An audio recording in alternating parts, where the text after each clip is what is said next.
Cing, cing.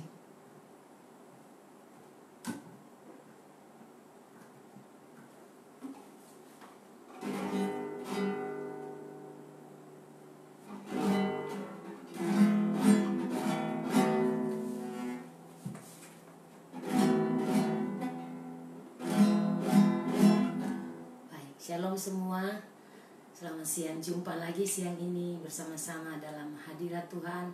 Mari kita satukan hati menyembah Dia.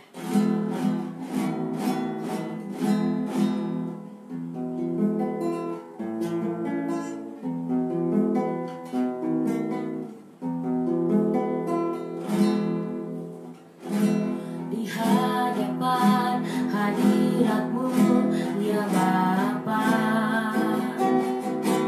Ku datang dengan penuh kerinduan di hadapan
kami yang agung. Semua kami siap dengan firman-Mu. Dalam sharing ini Bapa, biar kami makin bangkit di dalam roh dan hidup di dalam kebenaran, sehingga kami makin kuat, makin strong. Kami kehendak menjadi gereja yang luar biasa. Jadi orang percaya tidak hidup biasa lagi, hidup manusiawi, hidup kedagingan. Kami hidup di dalam kuasa kebenaran dan membedakan kami dengan manusia-manusia yang lain. Demi nama Yesus Kristus kami berdoa bersyukur. Roh Kudus, terima kasih menjadi mitra kami yang luar biasa. Puji nama-Mu Tuhan, dalam nama-Mu kami berdoa. Haleluya. Semua percaya katakan amin. Halo semua yang sudah bergabung, apa kabar siang hari ini? Pasti dahsyat dan luar biasa. Amin. Hari-hari kita makin bergairah karena kita percaya makin hari makin kita mengalami ada sebuah peningkatan dalam hidup kita secara pribadi, dalam keseharian kita. Pada waktu saudara terus bertekun di dalam Dia, maka saya percaya hidup kita akan merasakan ada sesuatu yang terus bertumbuh di dalam hidup kita, sesuatu yang berubah di dalam hidup kita, sehingga hari-hari kita menjadi menyenangkan. Oke, sebentar memeriksa dulu.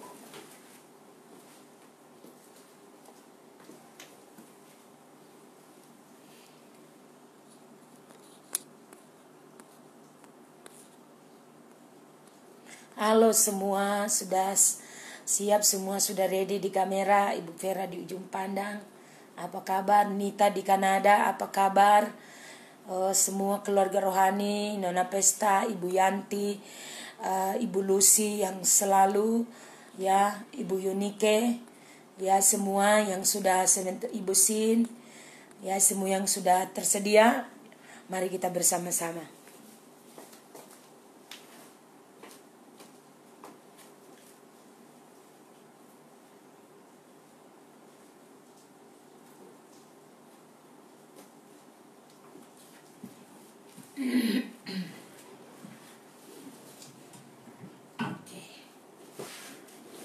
Ya, puji Tuhan, kemarin kita bersama-sama boleh mengikuti, ya,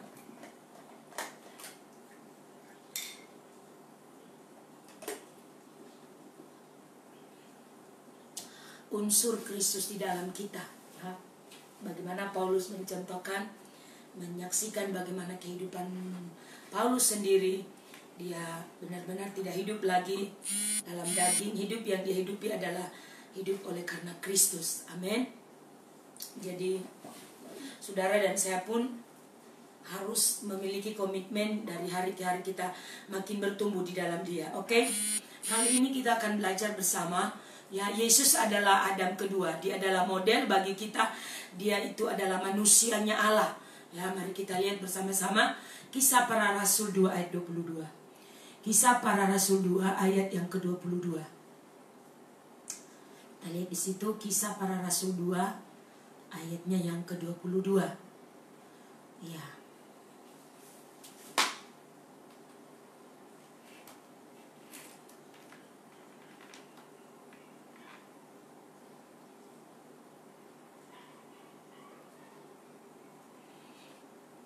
Ya, sudah dapat semua.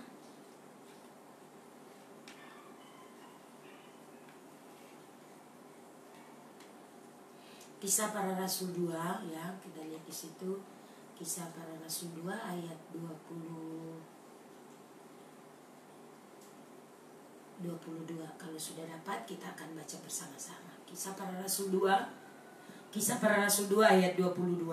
Kita baca bersama-sama di situ Kisah Para Rasul 2 ayatnya yang ke-22. Oke, kita akan baca bersama-sama. 1, 2, 3. Hai orang-orang Israel, dengarlah perkataan ini. Yang aku maksudkan ialah Yesus dari Nazaret, seorang yang telah ditentukan Allah dan yang dinyatakan kepadamu dengan kekuatan-kekuatan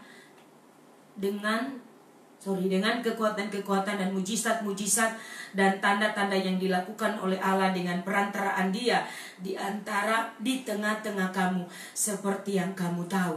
Ya, kita lihat bersama-sama dari pembacaan ini, saudara. Ya, kita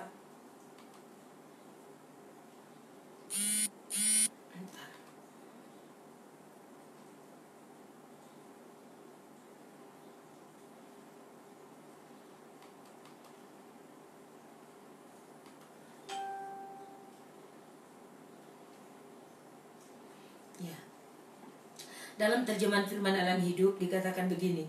Dalam terjemahan Firman Alam Hidup dikatakan, "Hai orang-orang Israel, dengarkanlah seperti saudara maklum di hadapan umum Allah memberikan kuasanya kepada Yesus dari Nazaret dan dengan melakukan mujizat-mujizat besar melalui dia." Saudara kekasih dalam Tuhan, kita perhatikan bahwa di dalam pembacaan kita ini di ayat 22 Kisah Rasul, kita melihat di situ bahwa Paulus berbicara kepada orang-orang Israel, ya, bagaimana pada saat kondisi di dalam Kisah Rasul pasal 2 ini, saudara, kalau kita lihat bersama-sama itu tentang hari Pentakosta, ya. Ketika tiba hari Pentakosta, semua orang percaya berkumpul di satu tempat, ya, dan melihat peristiwa yang terjadi di mana ketika Roh Kudus turun, lalu mereka mulai berkata-kata dalam bahasa lain seperti yang diberikan oleh Roh itu kepada mereka untuk mengatakannya, ya.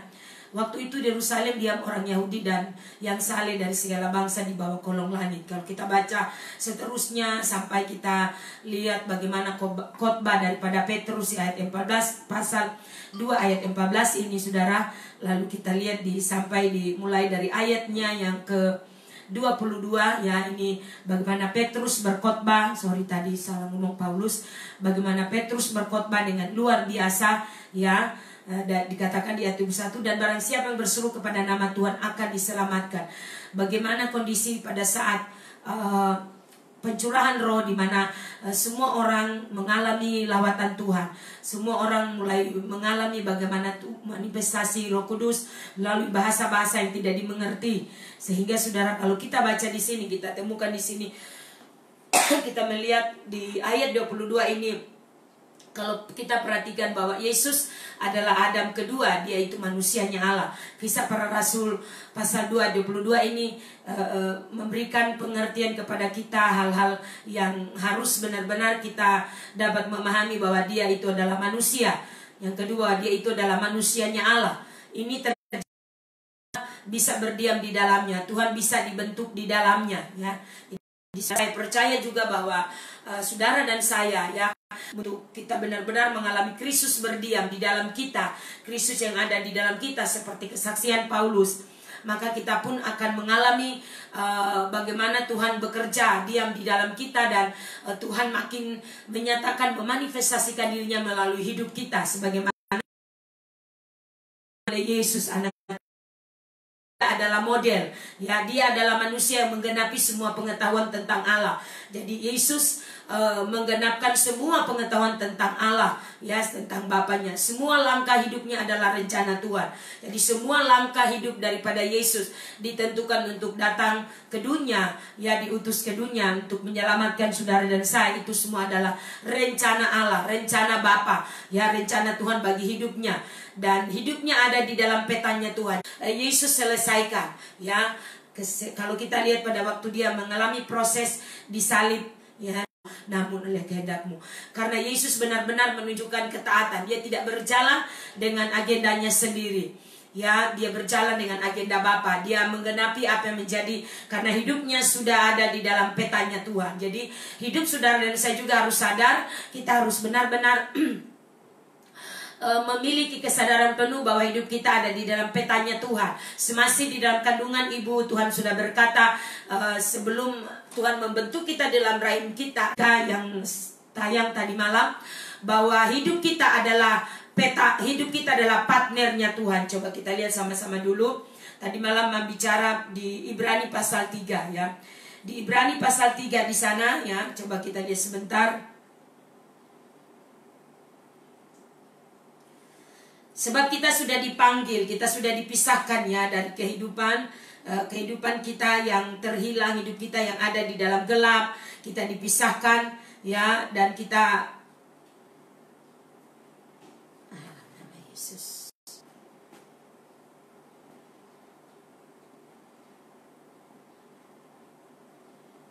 Kita lihat sebentar Ibrani pasal 3 ayat 1. Ya, perhatikan di situ. Ibrani pasal 31 dikatakan begini.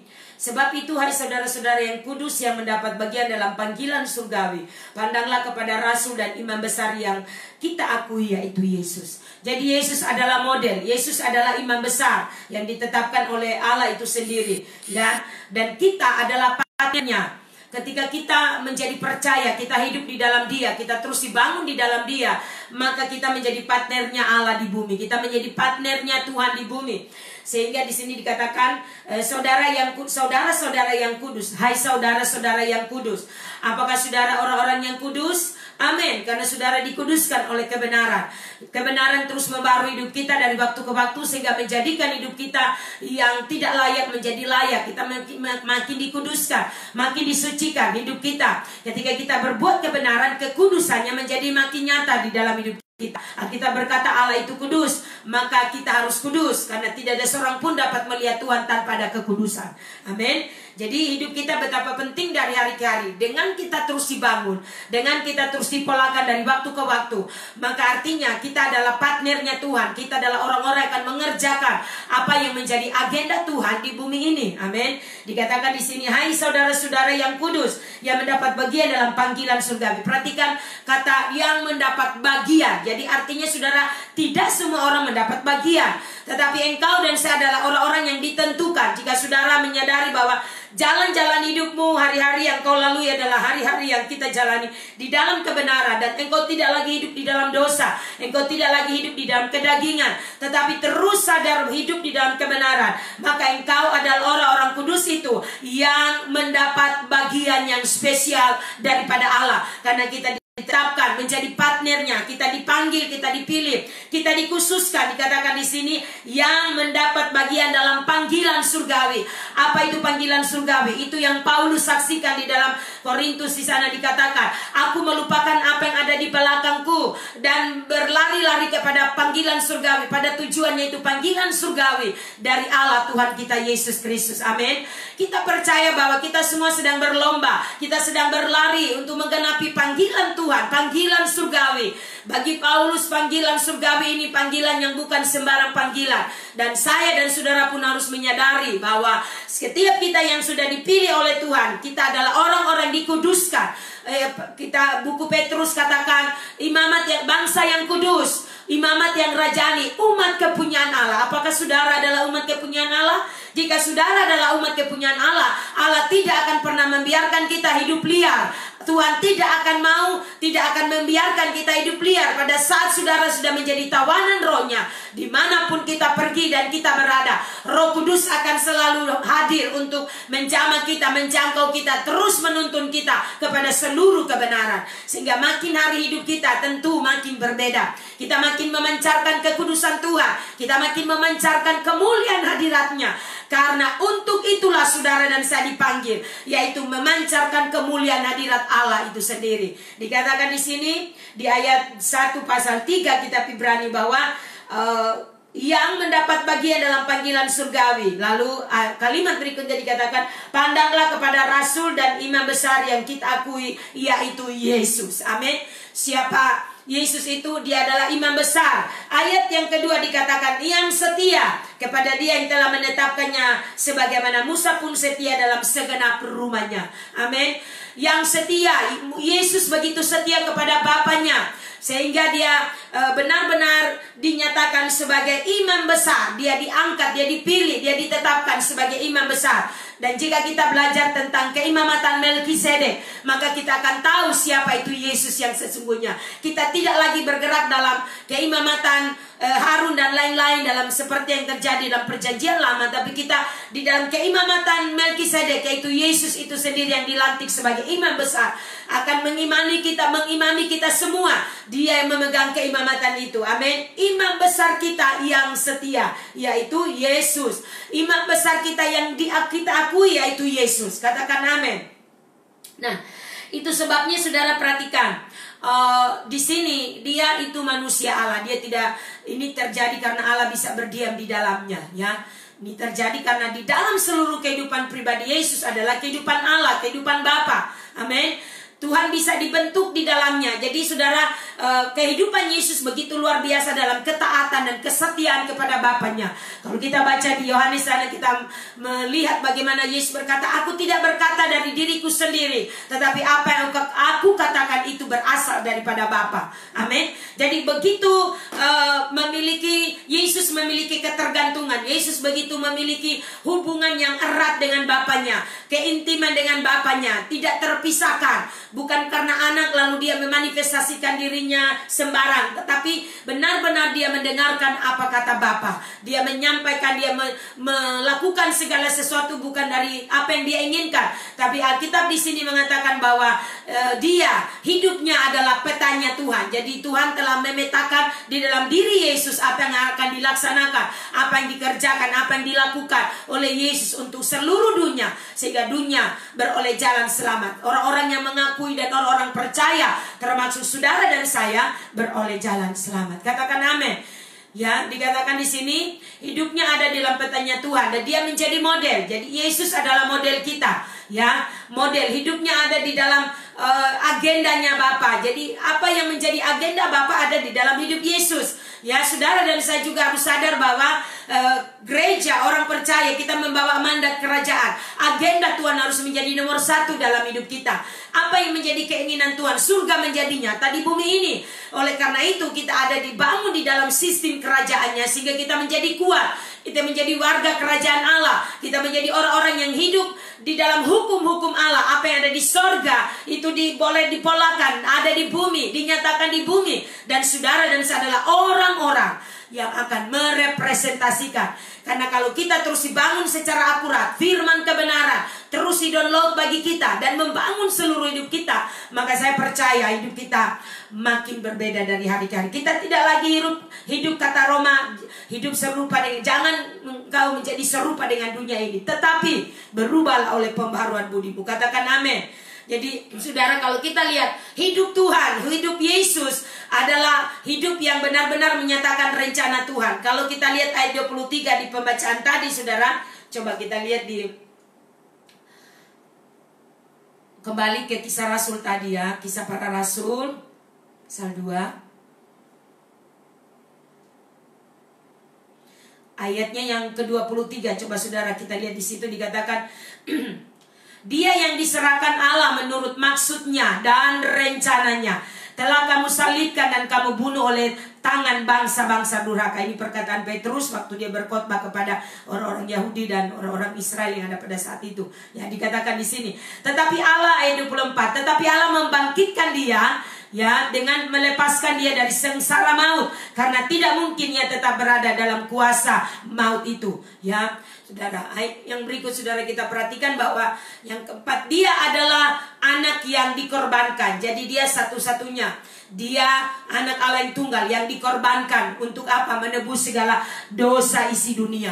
Jadi saudara, dia adalah model. Dan jika dia dikorbankan, rasanya seperti kelihatan tidak adil. Satu-satunya putra tunggal Bapa dikorbankan untuk menebus seisi dosa seisi dunia.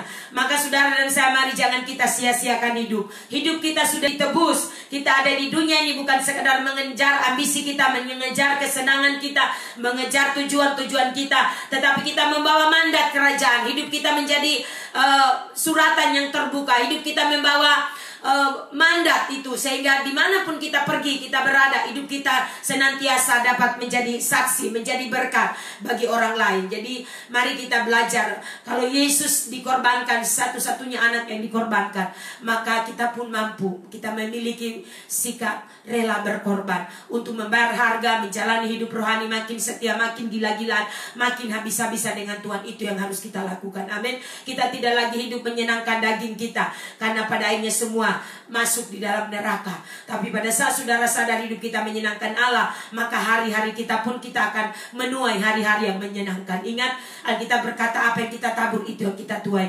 Jika selama kita di dunia ini menabur hal-hal yang hanya kesenangan daging, maka ketika kita mati, kita bukannya duduk berada di tempat yang Tuhan janjikan itu surga, tetapi di neraka. Oleh karena itu saudara, mari kita belajar bahwa jika Yesus satu-satunya anak Allah yang dikorbankan untuk menebus dosa seisi dunia, maka tidak ada alasan bagi kita untuk berkorban. Salah satunya misalnya contoh, kita ada terlalu banyak alasan. Kita mau ke gereja, tidak ada kendaraan lah, tidak ada inilah, tidak ada itulah. Ada banyak hal yang saudara bisa jadikan itu sebagai alasan untuk mencari Tuhan. Padahal untuk kepentingan saudara. Artinya untuk keuntungan hidup hari ini, ibadah itu mengandung janji, kata firman. Ibadah itu mengandung janji hari ini dan hari esok, hari mendatang. Jadi ketika kita membangun hidup beribadah sungguh-sungguh kepada Tuhan, baik itu secara khusus dalam ibadah-ibadah yang kita sudah tentukan, ya ibadah hari Minggu atau ibadah-ibadah komsel, ibadah-ibadah komunitas pria, wanita, pemuda dan lain-lain. Saudara, itu adalah bagian dari kita sedang invest hidup kita. Kita sedang membangun, menyimpan harta kita di sorga, menyimpan sesuatu, menginvest kehidupan yang terbaik untuk menyenangkan dan memuliakan Tuhan selama kita ada di bumi. Katakan amin. Dia adalah anak yang dibangkitkan. Katakan amin. Dia adalah anak yang dibangkitkan. Kenapa? Dia tidak tadi dikatakan sebab ya. Kalau kita lihat di sini, dia yang diserahkan Allah menurut maksud dan rencananya telah kamu salibkan dan kamu bunuh oleh tangan bangsa-bangsa. Ayat yang dikatakan 24 dikatakan, tetapi Allah membangkitkan dia dengan melepaskan dia dari sengsara maut. Karena hidupnya sudah ada di dalam petanya Tuhan. Artinya saudara, kalau hidupnya sudah dalam petanya Tuhan, ada rencana Tuhan dan benar-benar dia hidup, dia taat, dia sungguh-sungguh, maka dia hanya berjalan di dalam apa yang menjadi rencana Tuhan buat hidupnya. Dengan saudara dan saya pun saya percaya ada rencana Tuhan dalam hidup kita, sehingga semua proses perjalanan hidup kita ada di dalam agendanya Tuhan. Apapun mungkin katakanlah maut atau hal-hal dunia, serangan-serangan maut, kegelapan coba menyerang balik kita dengan kondisi kehidupan yang hari-hari ini. Tetapi tangan Tuhan, jika kita belum diizinkan kita pulang, kita mati, maka itu belum kita akan lalui. Artinya kita hanya diizinkan melewati proses, mungkin sakit, ketakutan menimpa kita, berbagai keadaan. Kita ada seperti di lembah baka. Tetapi jika rencana Allah, kita hidup bagi rencananya, kita sudah serahkan diri kepada Tuhan, maka petanya Tuhan, hidup kita dalam petanya Tuhan, maka Tuhan punya rencana yang terbaik, sehingga apapun yang dirancangkan oleh kegelapan tidak akan pernah terjadi dalam hidup kita. Katakan amin. Alkitab di sini berkata, karena tidak mungkin ia tetap berada dalam kuasa maut itu. Ya, dikatakan di sini, ya, saya percaya bahwa kita semua akan mengalami bagaimana hidup kita makin hari, dari waktu ke waktu makin alami kuasa Tuhan itu nyata, dan kita benar-benar merasa excited, kita benar-benar merasa bergairah pada waktu saudara mengalami, mungkin orang lihat atau bahkan kita lihat itu sesuatu yang tidak terlalu hebat, tetapi saudara makin membuat kita sadar bahwa semua yang kita nikmati alami adalah anugerah Tuhan. Di ayat yang ke-32, kita loncat di ayat 32, dikatakan begini di Kisah Rasul pasal 2 ini, Yesus inilah yang dibangkitkan Allah. Amin. Jadi Yesus inilah yang dibangkitkan Allah, dan tentang hal itu kami semua adalah saksi.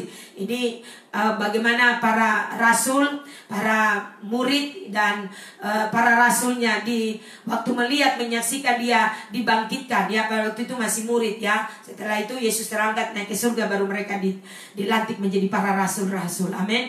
Kita melihat bagaimana ya mereka bersaksi bahwa kami semua adalah saksinya. Jadi saudara, saya percaya bahwa dia adalah anak yang dibangkitkan, maka saudara pun hari ini akan dibangkitkan dari tubuh yang fana ini oleh karena serangan dosa. Dosa begitu kuat menyerang kita, tapi kita akan dapat menguasainya, sehingga kita bangkit dengan kekuatan yang luar biasa. Kita menjadi tidak terbatas, kita menjadi mampu dan sanggup. Salah satu hal yang dapat kita rasakan dalam hidup kita setiap hari, jika saudara bisa melalui hari-harimu dengan baik dan melewati berbagai tantangan, berbagai masalah, berbagai persoalan, saya percaya karena Tuhan ada di dalam hidupmu.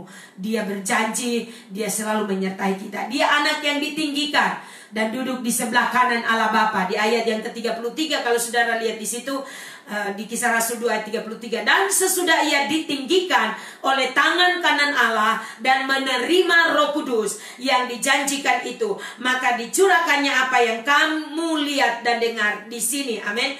Jadi ketika Yesus naik ke sorga, duduk di sebelah kanan Allah Bapa, di sini Alkitab berkata Roh Kudus, ya, kita menerima Roh Kudus dikirim, ya.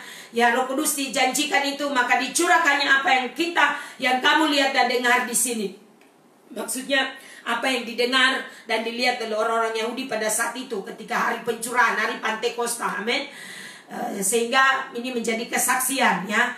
Dan kita sadar bahwa hari-hari ini kita ada di ujung daripada akhir zaman, ujung daripada ujung. Jadi saudara, kalau kita berbicara zaman, kita sudah dari sejak tahun-tahun sebelum ini saudara, kita sudah melihat peristiwa-peristiwa yang terus dari hari ke hari sudah sedang digenapi dan terus akan digenapi. Kita ada di titik di mana pencurahan akhir dari segala sesuatu yang sedang Tuhan kerjakan oleh Roh Kudus terus membarui kehidupan kita sebagai orang percaya. Katakan amin. Ya, dia menerima janji dari Roh Kudus. Dia dibaptis oleh Roh Kudus dan juga menerima janji dari Bapa tentang Roh Kudus. Janji itu bukan hanya untuk Israel, tapi untuk semua bangsa. Jadi ingat sekali lagi, janji ini bukan hanya untuk orang Israel sebagai pilihan Tuhan, tetapi untuk semua bangsa. Katakan amin. Janji Roh Kudus ini telah dinyatakan kepada semua bangsa dan kita semua. Hari ini terus men-set hidup kita. Kita terus membangun hidup kita, membangun kemitraan dengan Roh Kudus dan mengizinkan Roh Kudus bekerja. Mengizinkan Roh Kudus terus melatih kita, menuntun kita, mengajar kita setiap hari dan setiap saat. Karena itu butuh selalu hati kita tersedia. Kita selalu dapat peka untuk bisa membangun kehidupan, keintiman kita dengan Tuhan. Karena Roh Kudus akan selalu hadir dan memanifestasikan. Tergantung dari bagaimana responmu setiap hari. Amin. Ya, janji itu bukan hanya untuk Israel, tetapi semua bangsa. Ya, orang yang tidak kenal dia akan bisa mengenalnya karena Roh Kudus membuka mata yang tertutup. Jadi orang yang tidak mengenal sekalipun akan dibukakan oleh Tuhan karena Roh Kudus akan membuka, ya, karena Roh Kudus akan membuka mata orang yang tertutup dan telinga orang yang tidak mendengar akan mendengar, ya. Itu sebabnya kita percaya bahwa dari hari ke hari kita akan menjadi orang-orang yang terus berbeda. Kita tidak mengerti, dibukanya pengertian kepada kita. Kita tidak memahami, tapi dibukanya pemahaman bagi kita. Kita makin mengerti, makin sadar, makin memahami apa tujuan Tuhan buat hidup saya. Apa rencana Tuhan, apa yang menjadi rancangan Tuhan buat hidup saya. Kita makin hari makin mengerti. Waktu firman datang kita dibukakan. Kita makin sadar, oh iya ternyata tujuan Tuhan itu seperti ini buat hidup saya. Amin. Jadi Yesus ini adalah model bagi kita semua. Yesus taat kepada Bapaknya. Dia sungguh-sungguh mendengar apa yang dikatakan oleh Bapaknya dan dia melakukannya selalu, ya, tanpa ada sedikit pun bantahan. Mari kita mempolakan diri. Kristus harus terbangun di dalam hidup kita. Karakter ilahi itu harus terbangun di dalam kita. Sebagaimana Yesus adalah model, dia adalah seorang anak yang taat kepada Bapaknya. Dan saya percaya kita pun menjadi makin kuat. Kita menjadi lebih kuat hari lepas hari karena ada spirit di itu dalam diri kita. Kita menjadi model, kita menjadi pola. Hidup kita menjadi pola. Ada banyak orang di luar sana yang terus hidup ceroboh, yang terus hidup sebagai orang percaya tapi tahu firman tapi tidak menghidupi firman. Tahu banyak firman, bahkan berkhotbah, mengajarkan kebenaran, tetapi hidup mereka tidak terpola dengan benar. Mereka terus hidup di dalam kenajisan, hidup di dalam dosa, hidup di dalam perhambaan. Tetapi saudara dan saya, kita terus diset di dalam kebenaran. Sehingga kita sadar bahwa apa yang Tuhan terus rindukan dari kita adalah kita hidup di dalam kehendaknya. Kita memanifestasikan apa yang menjadi tujuannya, kehendaknya. Sehingga orang melihat. Itu menjadi, Alkitab berkata kita menjadi suratan yang terbuka. Katakan amin. Ketika Roh Kudus turun, ya, dan pasti saudara, ketika Roh Kudus turun, Roh Kudus bekerja, maka kerajaan itu akan semakin jelas. Kerajaan siapa? Kerajaan Allah, kerajaan Bapa akan makin jelas. Amin. Di bumi ini kita adalah warga kerajaan itu. Kita adalah umat kerajaan. Kita adalah masyarakat kerajaan. Kita hidup dari hukum-hukum kerajaan itu. Kita tidak mungkin mendapatkan bagian di dalam sorga tapi kita tidak hidup di dalam kebenaran. Kita tidak mungkin mengingini mendapatkan bagian di dalam sorga sebagai orang-orang kerajaan, orang-orang yang membawa mandat itu, tetapi kita tidak hidup di dalam hukum-hukum kerajaan. Itu sangat tidak mungkin. Oleh karena itu mari pastikan hidup kita hari lepas hari terus tersedia untuk men-set kita bersama-sama. Pengetahuan firman makin bertambah. Kita makin mengenal siapa pribadi Tuhan itu, siapa pribadi Tuhan Yesus itu. Kita makin sadar bahwa Dia adalah anak, Dia adalah model bagi kita semua. Karena itu selalu mengatakan di sini, bangun pola ilahi. Keilahian Kristus harus semakin menjadi nyata di dalam hidup kita dari hari ke hari, sehingga orang melihat kita menjadi tanda dan alamat. Orang bisa melihat Kristus lewat hidupmu. Orang bisa melihat bahwa hidupmu adalah kesaksian. Paulus berkata, suratan yang terbuka. Katakan amin. Ya, dikatakan di sini, sehingga kita makin luar biasa hidup kita dari hari ke hari. Dulu sebelum kita berfokus, dulu sebelum kita bertobat, kita tidak sungguh-sungguh dengan Tuhan, kita tidak bisa melakukan satu waktu kita peperangan, kita tidak bisa melakukan menyerang balik, karena kita begitu lemah, kita tidak berotoritas, kita tidak berdaya. Tetapi hari-hari kita makin berbeda. Kita boleh bangkit dalam roh ketika iblis teror kita, intimidasi kita. Oh, kita teror balik di dalam nama Tuhan Yesus. Kuasa dan otoritas Allah. Saya adalah anak Allah dan roh Allah ada di dalam saya. Roh di dalam aku lebih besar. Sehingga kita begitu strong karena kita memiliki stature, kita memiliki posisi rohani. Maka apapun tidak akan bisa lagi mendakwa kita. Apapun tidak punya jalur untuk bisa mengintimidasi kita. Tetapi kita bangkit di dalam roh dan kita memperkatakan firman. Saya adalah anak Allah. Saya hidup di dalam kebenaran. Kita mulai menteror balik semua pekerjaan iblis akan undur dari hidupmu. Karena engkau begitu perkasa. Engkau memiliki iman yang raksasa, iman yang luar biasa, dan membuatmu hari lepas hari. Itu yang dimaksudkan. Engkau akan memanifestasikan kehidupan Kristus yang luar biasa. Amin. Jadi saudara, mari, itu sebabnya Roh Kudus rindu hari lepas hari kita makin membangun hubungan dengan Dia. Roh Kudus bukan hanya bisa berbahasa roh, hilalabaralaba sandalaba, bukan. Tapi Roh Kudus lebih daripada itu, lebih daripada segala yang dapat kita lakukan. Itu Roh Kudus, pribadi Roh Kudus. Katakan amin. Bapa mengundang anak duduk di sebelah kanannya untuk memberi nama di atas segala nama. Jadi saudara, hal yang sama juga akan berlaku kepada kita. Kita akan memiliki posisi penting. Nama itu diberikan kepada gerejanya, kepada saudara dan saya. Nama yang berkuasa itu, nama di atas segala nama, yaitu nama Tuhan Yesus Kristus. Amin. Semua yang didapatkan dari Bapa diberikan kepada gerejanya. Semua yang didapat dari Bapa, Yesus berikan kepada kita. Yesus sudah download bagi kita, sudah diberikan kepada kita sebagai gerejanya. Dan tugasnya sudah selesai. Oleh karena itu dia sudah duduk di sebelah kanan Allah Bapa. Dia diberikan, dianugerahi nama di atas segala nama. Otoritas, kekuasaan, kerajaan tunduk dan takluk kepadanya. Segala kuasa ada di tangannya. Amin. Jadi gereja, betapa luar biasa kalau kita sungguh-sungguh hidup di dalam kebenaran. Kita akan bisa mendownload dengan mudah karena semua sudah tersedia. Sekarang tergantung dari konsep pikirmu, pemahamanmu. Hidupmu dibangun di dalam Kristus atau tidak, atau hanya sekedar menjadi Kristen-Kristenan. Ingat, kita bukan lagi main gereja-gerejaan. Ini bukan waktu bermain gereja-gerejaan, tapi saatnya engkau memanifestasikan sebagai anak Allah. Dunia sedang menunggu, sedang menggeliat menunggu kesaksian untuk melihat kemuliaan Allah melalui gereja, melalui orang percaya. Maka saya percaya saudara, mari kita terus, kita akan meledak dengan luar biasa hidup kita. Jika kita serius, jika kita fokus, jika kita sungguh-sungguh, maka kita akan memanifestasikan kuasa Tuhan. Apapun tidak akan lagi bisa menggerogoti hidup kita. Penyakitkah, masalahkah, persoalankah, saudara akan dengan mudah bisa menjalani. Saudara dengan survive menjalani hidup, bergairah, bersemangat. Alkitab berkata, orang yang bersemangat dapat menanggung penderitaan. Amin. Karena kebenaran ada di dalam kita. Tapi kalau tidak ada kebenaran, saudara tidak akan bisa mungkin. Karena yang saudara lihat adalah masalah begitu besar, persoalan begitu besar. Bukan pribadi Kristus yang hidup bergerak di dalam engkau.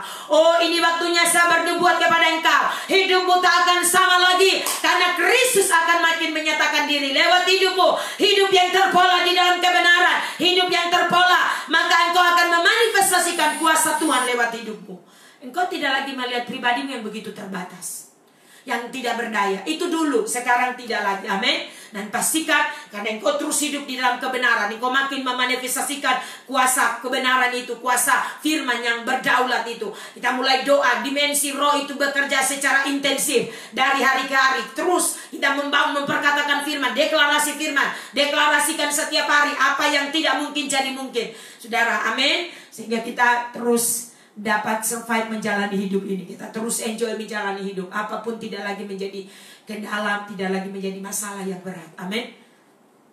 Haleluya. Ya. Kita lihat saudara. Kalau kita lihat dari persepsi kita, kalau kita melihat dia sebagai bapa, berarti kita adalah anak. Amin. Kalau kita lihat dia sebagai master atau tuan, berarti kita adalah pelayan. Amin.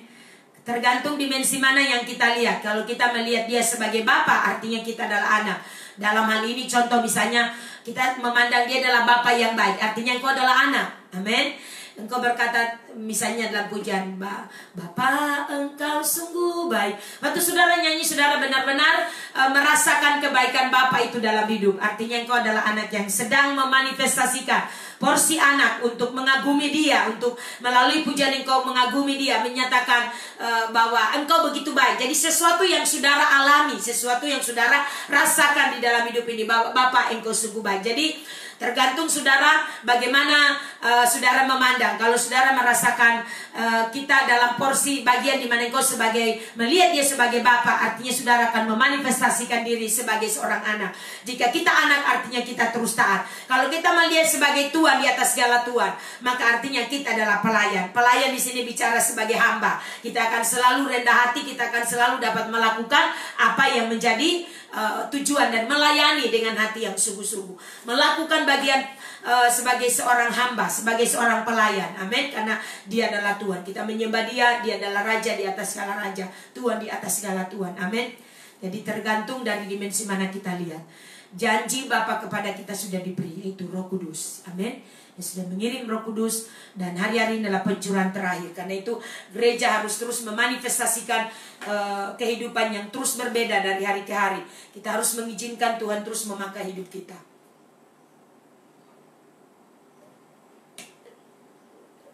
Amin. Jadi gereja hari ini adalah perpanjangan tangan, ya, perpanjangan dari kerajaan yang ada di ruang tata. Gereja yang dilahirkan hari ini, gereja yang berbeda, gereja yang tak sama itu, saudara dan saya orang percaya yang sungguh-sungguh. Perhatikan kalimat ini, gereja yang tidak biasa. Karena ada gereja banyak biasa-biasa, tapi kita adalah gereja yang tidak biasa. Katakan amin. Apa? Kenapa kita dikatakan gereja yang tidak biasa?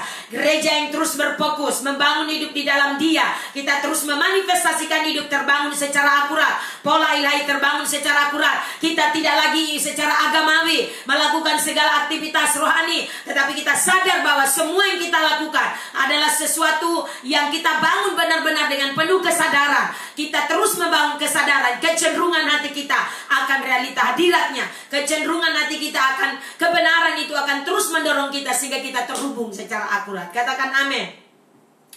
Ya, itu sebabnya kita mari kita membawa mandat kerajaan itu. Kita pergi, kita ada di tengah keluarga, saudara harus pastikan kita tidak akan mungkin berbicara keluar kepada orang banyak kalau keluarga kita sendiri belum pulih. Jadi kita harus pastikan pemulihan mulai terjadi, menjamah suami, menjamah istri, menjamah anak-anak. Semua bangsa dan suku akan datang, akan tahu siapa yang sebenarnya yang sedang bekerja, siapa yang sedang kita ceritakan, siapa yang sedang kita hidupi, siapa yang sedang nampak di dalam hidup kita. Karena bukan kita lagi. Paulus berkata, hidupku bukan aku lagi, tetapi Kristus yang hidup di dalam aku.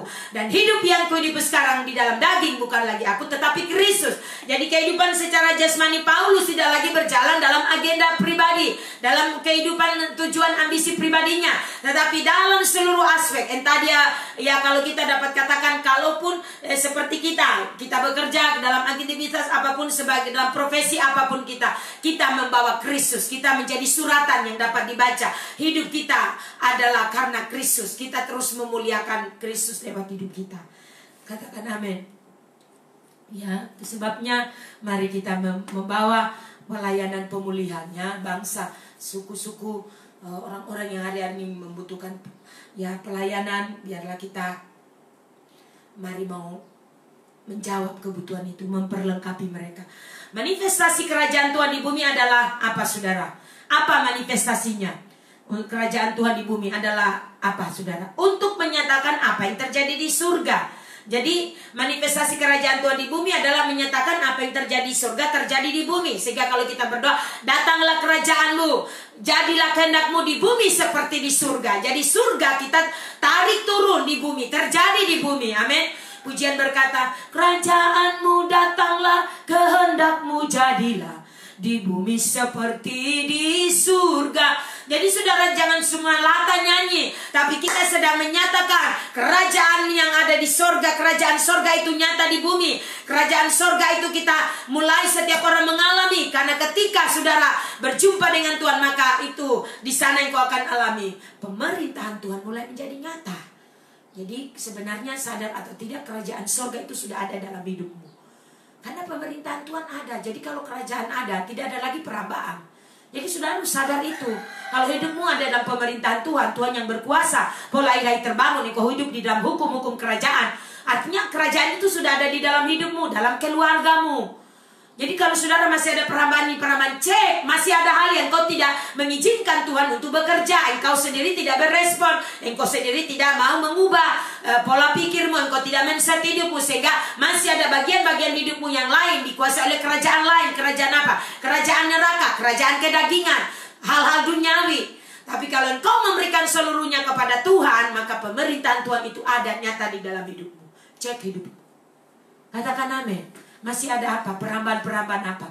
Artinya kerajaan Allah belum sepenuhnya meluas. Mari perluas kerajaan Allah, perbesar kapasitasnya dalam hidup kita. Izinkan dia bekerja, pemerintahannya, izinkan hal-hal apa yang masih terintimidasi. Soal masalah apa di dalam rumah tanggamu misalnya, soal finansialmu, soal hubunganmu. Ayo izinkan intervensi Tuhan, sehingga pemerintahannya makin nyata di dalam hidup kita. Katakan amin. Kalau engkau terus yang menghandle, engkau terus yang men-take over, kita tidak akan alami kelepasan dan kebebasan. Karena itu alami kelepasan. Jadi surga itu bukan nanti, tapi ketika engkau hidup di dalam kebenaran, itu surga bagi engkau. Karena engkau hidup dalam kemerdekaan, hadirat Allah. Karena surga bicara tentang kehadiran Tuhan. Surga bicara tentang tempat di mana Allah ada. Amin. Sebentar mau periksa.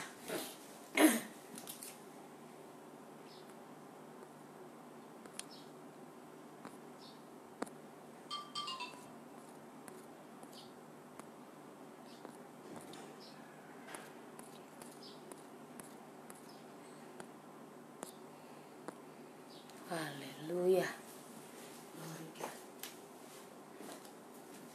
Oke, kita lihat. Jadi gereja yang dilahirkan hari ini adalah perpanjangan dari kerajaan yang ada di ruang tahta. Semua kuasa sudah diberikan kepada kita. Amin. Jadi mari kita melakukan tugas membawa mandat kerajaan. Apa yang harus kita lakukan? Membawa banyak orang yang sakit dilepaskan, yang disembuhkan, yang terikat dibebaskan. Mari kita memiliki tugas. Kita membawa mandat kerajaan. Semua orang terikat, terbelenggu, dilepaskan, dibebaskan. Karena kita sudah alami kerajaan itu sudah datang. Kerajaan Allah itu ada dalam hidup kita. Kita membawa mandat itu. Amin. Orang-orang yang sudah dibebaskan, orang-orang yang sudah dilepaskan. Amin. Jadi kalau pertanyaannya, kalau hidupmu belum terlepas, hidupmu masih ada ikatan ini, masih ada hal-hal bagian-bagian hidup yang belum bebas, artinya kerajaan Allah belum sepenuhnya memerintah dalam hidupmu. Karena itu cek hidupmu kembali. Ada hal apa yang masih terikat? Soal finansialmu misalnya, soal hubungan rumah tanggamu misalnya, masih ada banyak hal. Mari izinkan Tuhan masuk bekerja dalam hidupmu. Oh, saya bernubuat hidupmu tak akan sama lagi ketika engkau menerima dia, engkau membiarkan dia bekerja, membereskan seluruh hidup kita, dan terus hidup di dalamnya, taat sungguh-sungguh. Makin hari makin bertumbuh, makin strong in the spirit. Hari lepas hari bertambah kuat, bertambah perkasa, dan lebih perkasa dari hari ke hari. Itu iman yang akan engkau miliki. Engkau akan meledak dengan luar biasa. Karena benar-benar engkau hidup bagi kehendaknya. Kita hidup bagi rencananya. Katakan amin. Manifestasi kerajaan Tuhan di bumi adalah untuk menyatakan apa yang terjadi di surga. Amin. Jelas ini? Jadi yaitu dia sudah duduk di sebelah kanan Allah Bapa, dan janji Bapa kepada anak adalah Roh Kudus. dan Roh Kudus sudah dikirim. Amin. Jadi gereja tidak sendiri. Gereja terus melakukan segala aktivitas pekerjaan Allah apapun yang saudara dan saya lakukan, baik itu secara rohani bahkan dalam hidup kita, dalam aktivitas secara lahiriah, kita akan mengalami bagaimana Tuhan Roh Kudus menolong kita. Roh Kudus selalu akan melatih kita sehingga kita di sana tidak akan terjebak. Karena seringkali ada banyak hal yang akan terus membuat hidup kita menjadi terkontaminasi. Saudara belajar, Mam sudah terus bagikan sampai di titik ini bagaimana cara mengatasi kondisi hatimu, hati nurani yang murni, tidak terjebak, tidak terkontaminasi. Jaga ke hidupmu, jangan ada kefasifan membuat engkau akhirnya membuka celah bagi kefasifan iblis akan masuk dan menghancurkan hidup kita. Oke? Jadi saudara, kita semua jadi gereja yang harus bangkit dan mari melahirkan, ya. Mari kita berbuah, kita melahirkan jiwa-jiwa, kita membawa orang-orang kepada Tuhan, ya. Gereja yang harus mengambil peran hari-hari ini. Gereja tidak boleh vakum, gereja orang percaya tidak boleh diam hanya menikmati keselamatan dan tidak peduli dengan orang lain. Tapi mari kita mulai menjadi model, menjadi tanda dan alamat. Ada banyak orang hidupnya rusak, ada banyak orang hidupnya jauh daripada Tuhan. Bahkan saudara, gereja sedang dievaluasi oleh Tuhan besar-besaran. Karena begitu banyak orang hanya belajar firman, tahu firman, tapi tidak melakukan. Perhatikan baik-baik. Banyak mendengar firman, mengetahui firman, tapi kurang sekali melakukan. Sudah begitu familiar spirit, roh agamawi mengikat. Para pelayan berdiri melayani sekedar, tapi coba cek hidup mereka di belakang. Tidak ada satupun yang dapat ditemui untuk menyenangkan hati Tuhan. Hanya apa? Menyenangkan diri sendiri, menyenangkan, memuaskan kedagingan, tidak melakukan apa yang menjadi mandat kerajaan. Mari kita semua melihat ini, ya. Tuhan menolong kita sehingga dari hari ke hari hidup kita terus akan dibaharui. Amen. Kita makin menjadi contoh, yang mencontoh hidup apa yang Yesus sudah lakukan. Dia taat.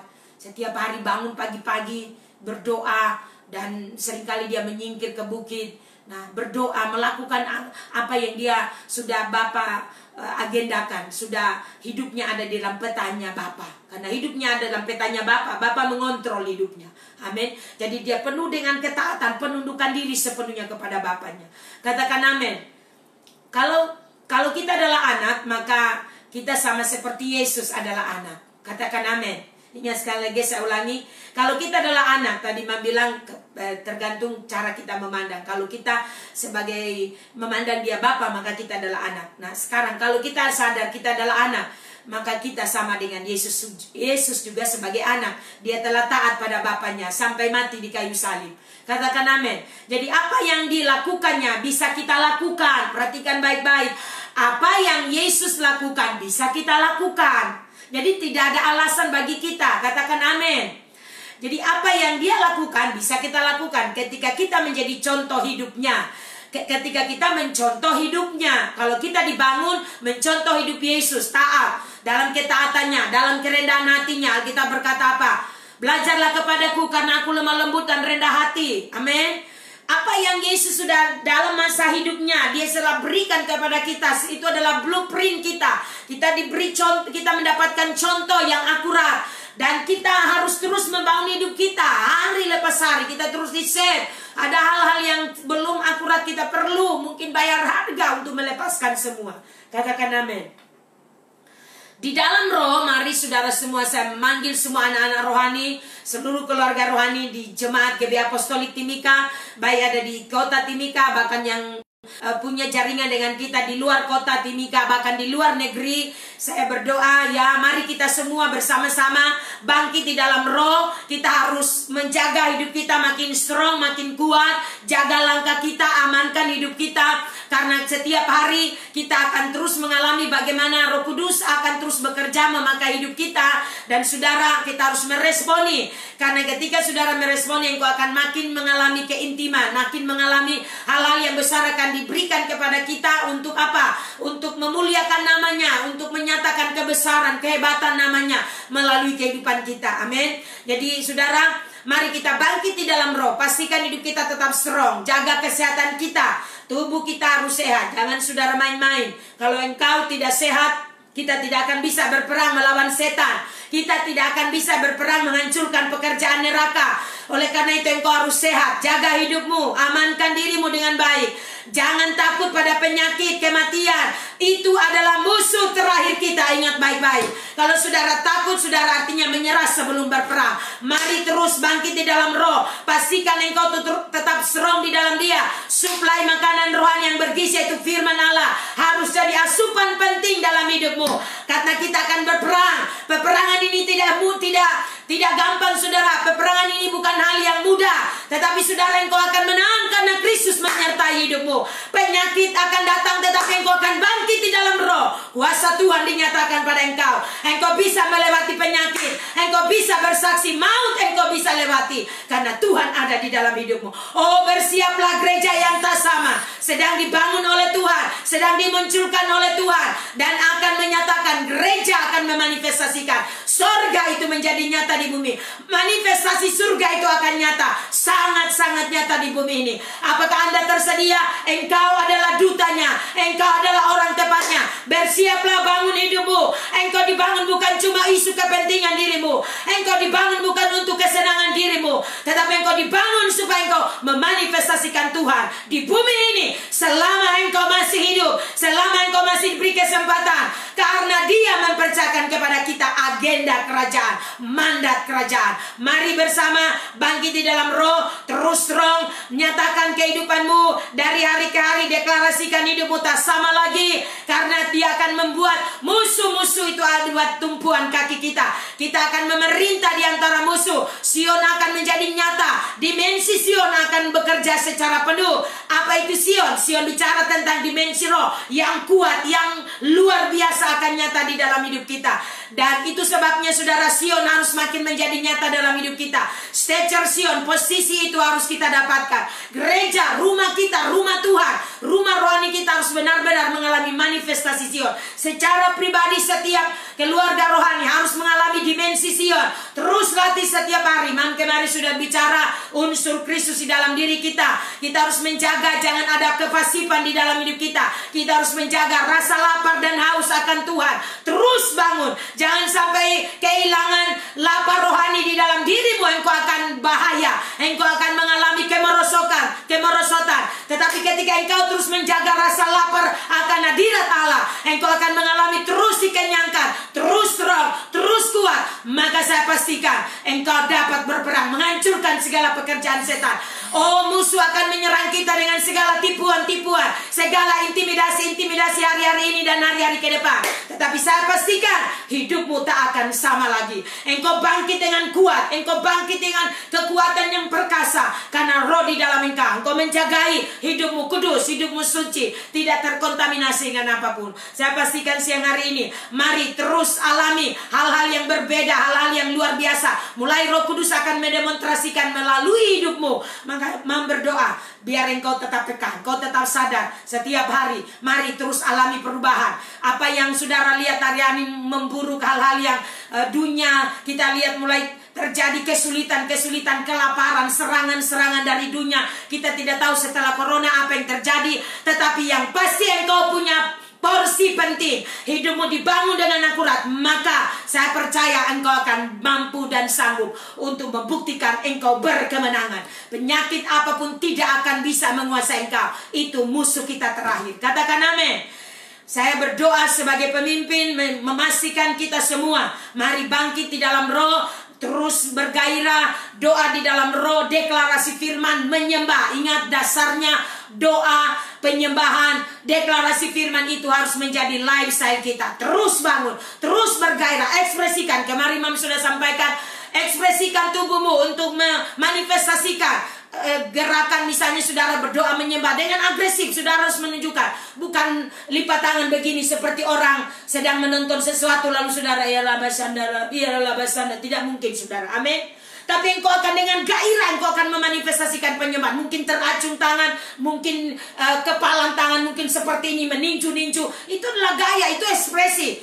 Tubuhmu, kita harus persembahkan tubuh kita sebagai persembahan hidup dan kudus dan berkenan kepada Allah. Amin. Jadi mari saudara, siang hari ini Mam percaya, Mam mengakhiri dengan satu kata penting buat kita. Mari saudara, kita semua terus dibaharui, terus dibangun. Kita punya kekuatan yang terus diperbarui. Pastikan itu, amin. Agar supaya hidup kita ini mengalami double decade of open heaven. 2 dekade ganda, surga akan terus terbuka. Bagaimana kita bisa menerimanya kalau kita tidak siap? Pertanyaan saya, bagaimana kita bisa mengalami double decade of open heaven kalau saudara tidak tersedia, menganggap biasa-biasa? Ya, apa yang kau anggap biasa itu yang terjadi. Karena kalau engkau menabur biasa-biasa, engkau juga akan menuai biasa-biasa. Tapi pada waktu engkau menabur dengan luar biasa, engkau siap bayar harga, terus taat, terus setia, maka 2 dekade ganda surga terbuka itu akan kita alami 20 tahun ke depan. Mari kita bersiap, kita terus sadar, kita terus percaya pencurahan terakhir ini ya. Kita akan alami bagaimana Roh Kudus akan terus melatih kita sehingga kita bisa menjadi partner yang baik.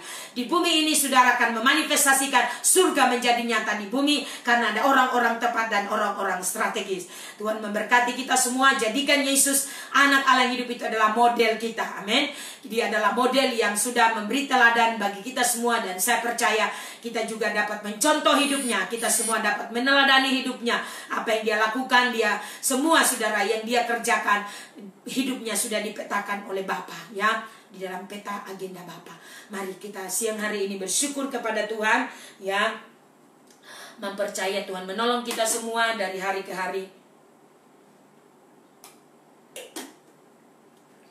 sehingga kita semua makin hari makin melihat ya. Saudara harus bisa merasakan ada sebuah progres dalam hidupmu, ada sebuah perubahan yang signifikan dalam hidupmu. Kau mulai rasa, kau bisa menguasai diri pada waktu kau terpancing, pada waktu setiap hari kau mengenal kelemahan-kelemahan itu. Karena kita dulu hidup di dalam itu sebelum dibenahi. Jadi pada waktu sudah dibenahi, sudah harus pastikan yang kau bisa menghandle hatimu.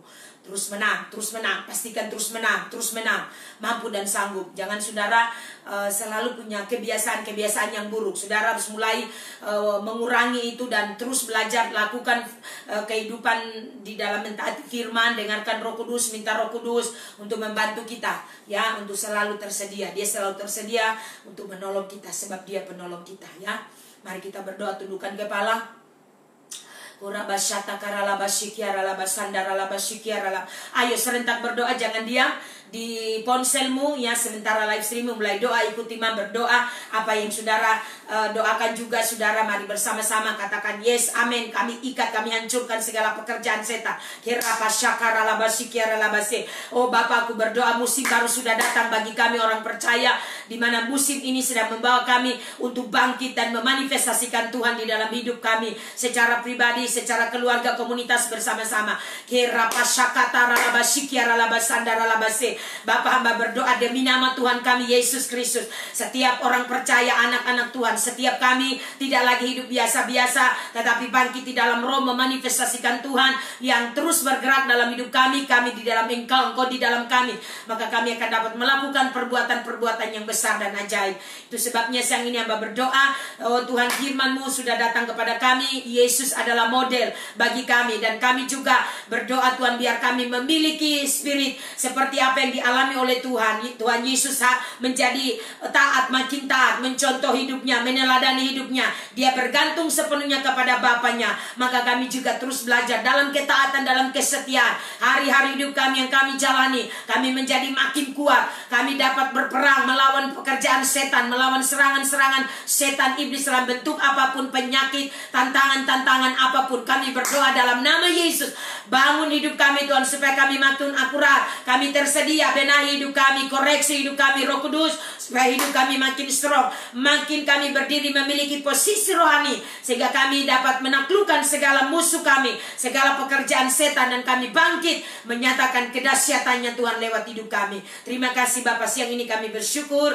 Berkati setiap keluarga rohani. Kami percaya orang benar yang diberkati Tuhan, jasmani dan rohani. Kami percaya dari ruang tahta Tuhan lepaskan bagi kami semua untuk mengalami tubuh yang sehat, kehidupan yang yang benar, kehidupan yang baik, kehidupan hubungan yang baik akan terus dinikmati setiap keluarga, rumah tangga, suami istri makin strong, makin kuat menjadi pasangan profetik dalam membangun kehidupan keluarga sehingga menjadi keluarga yang kuat. Ketika keluarga kuat, gereja kuat. Ketika gereja kuat, maka kami akan membawa dampak di segala tempat, bagi kota, bagi bangsa, dimanapun kami pergi dan kami berada. Kami bersyukur ya Tuhan, anak-anak kami Tuhan berkati, biar mereka terus di jalan-jalan Tuhan. Ada kehausan dan kelaparan akan Tuhan melanda kami semua, sehingga kami terus mengalami dikenyangkan oleh firman. Supply firman itu menjadi makanan penting bagi jiwa kami, dan kami terus menjadi lebih kuat. Bapak terima kasih, kami berdoa memberkati bangsa dan negara kami, kota kami tercinta Tuhan. Doa kami biarlah terus pemulihan terjadi di masa pandemi COVID-19 ini Tuhan. Belas kasih Tuhan terjadi, kemurahan Tuhan, biarlah bangsa kami boleh mengalami pemulihan dalam kondisi beberapa saat ini Tuhan. Secara khusus kami minta hikmat Tuhan kepada Pak Jokowi, Presiden kami, Wakil Presiden, seluruh staf kepresidenan, para menteri. Kami berdoa hikmat Allah bagi mereka sehingga bisa mengatasi krisis apapun Tuhan, ekonomi secara keseluruhan Tuhan di Indonesia mengalami penurunan bahkan secara global di berbagai negara. Karena itu Tuhan kami minta biarlah hikmat Tuhan untuk menangani berbagai krisis ke depan. Kebutuhan akan pangan biarlah Tuhan tolong sehingga bangsa kami ada di dalam lawatan Tuhan. Kami percaya pesan nabi-nabi Tuhan, ketika kami bersatu hati, bergandengan tangan minta belas kasih Tuhan, maka sesuatu akan terjadi. Indonesia ada di dalam kendali Tuhan, Indonesia ada di dalam rencana-Mu Tuhan. Terima kasih. Kami juga berdoa buat kabupaten kami Mimika, kota kami Timika. Tuhan berkati Pak Bupati, Pak Wakil Bupati juga, para staf yang ada Tuhan, dan para anggota DPR, para dewan yang ada Tuhan. Kami berdoa tim COVID-19 Tuhan, kami serahkan mereka dalam tangan-Mu, bahkan para dokter, perawat, mantri, suster, begitu juga Tuhan para TNI, Polri. Kami berdoa biarlah kami bersama-sama seluruh masyarakat terus berjaga-jaga, kami dapat mengatasi penyebaran COVID-19 dengan cara hidup tertib, hidup disiplin, memberlakukan hidup dengan tetap tertib, menjaga kesehatan, mengenakan masker, dan kami tetap setia Tuhan, mencuci tangan dan dalam segala aspek kehidupan aktivitas kami setiap hari. Bapak terima kasih sekali lagi, kota kami adalah perlindungan Tuhan.